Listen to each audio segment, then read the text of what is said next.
Welcome to wrestling remix Tamil channel. இந்த video பற்றி பார்க்க போகிறோம்னா ஓப்பனிங் செக்மெண்ட்டே வந்து பார்த்தீங்கன்னா டீம் செத்ரால்ஸ் தான் வந்து பண்ணியிருந்தாங்க.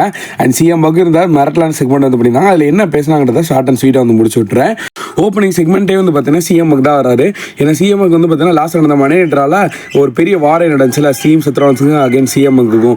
இப்போ அதான் பேச வந்திருக்காரு. அண்ட் சிஎம் பக் வசதி என்ன சொல்கிறாரு, பால் ஹியூமனை பற்றி தான் பேசுவார். இந்த பால் ஹியூமன் இருக்கான் பார்த்தீங்களா, அவன் 10 வருஷத்துக்கு முன்னாடி நானும் பால் ஹியூமன் ஒன்றா வந்து இருந்தோம். பால் ஹியூமன் எனக்கு மேனேஜராக இருந்தான். அந்த டைமில் பால் ஹியூமன் கடைசி எண்டிங்கில் எனக்கு என்ன பண்ணி விட்டான்னா, அந்த லேடரை வச்சு நடிச்சதில் 14 தையல் எனக்கு வந்து தலையில் வந்து விழுந்துச்சு.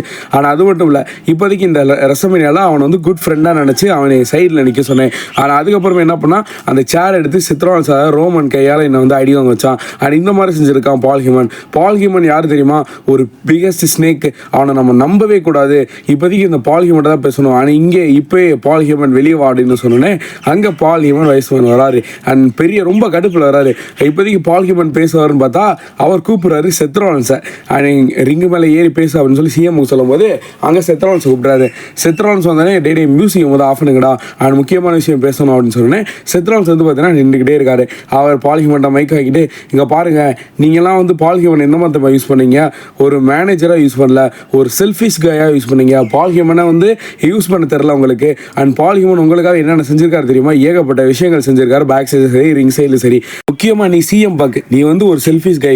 பால் ஹியூமன் வச்சு அந்தளவுக்கு வந்து யூஸ் பண்ணிக்க, பால் ஹியூமனை கண்டுக்க கூட மாட்டேன். ஆனால் உனக்கான தேவைக்கு மட்டும்தான் பால் ஹியூமனை யூஸ் பண்ணியே தவிர மித்தபடி எதுவுமே கிடையாது. ஆனால் இருந்தாலும் செத்ரால்ஸ் நான் வந்து புரிஞ்சுக்கிட்டேன் பால் ஹியூமன் வச்சு.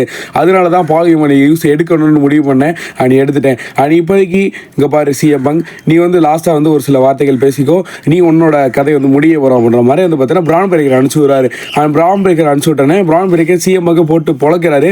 அண்ட் செத்ரால்ஸ் அடுத்து 2 பேருமே பிக் பிராவல் ஆயிடுது. அண்ட் இதெல்லாம் தடுக்கிறக்காக இப்போதைக்கு அட்வான்டேஜ் அவங்க சைடு தானே இருக்குது.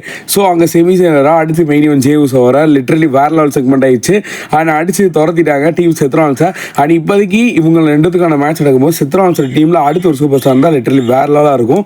அண்ட் இருந்த செக்மெண்ட் வந்து அது கொஞ்சம் லென்த்தாக போச்சு. ஆனால் இருந்தாலும் அது ஷார்ட் அண்ட் ஸ்வீட்டாக தேவையான பதிலை மட்டும் எடுத்துக்கிட்டேன். அப்படி இல்லை உங்களுக்கு ஃபுல்லாக பண்ணணும்னா மறக்காமல் கமெண்ட் பண்ணுங்கள். தேங்க்யூ ஃபார் வாட்சிங். see you in next video.